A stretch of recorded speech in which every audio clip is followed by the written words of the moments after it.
հայերիս հետ կապված բոլոր այդ ողբերգական ծանր անցքերը եղել են հիմնականում այն շրջանում, երբ որ Հարավային Կովկասը հայտնվել է համաշխարհային քաղաքականության թաթերաբեմում։ Իմ գնահատականով նաև մեր իշխանությունների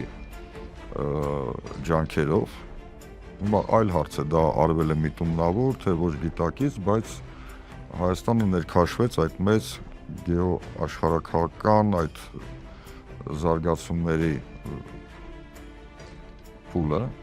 եւ մի շարք հարցեր, որոնք պետք է լուծվեին նախ եւ առաջ մեր ազգային շահերի տեսակետից, ուղղակի դրվեցին այդ աշխարհաքաղաքական խաղի համատեքստի մեջ, նույն Արցախի հարցը, նույն մեր այսօրվա վտանգված Հայաստանի Հանրապետության վտանգված ինքնիշխանության հարցը, որտեղ մենք մոտենում ենք այդ հարցերին, մեր իշխանությունները ոչ թե մեր ազգային շահի տեսակետից, այլ թե որքանով է դա համապատասխանում այս կամ այն աշխարհի բևեռի աշխարհաքաղաքական խաղացողի շահերին։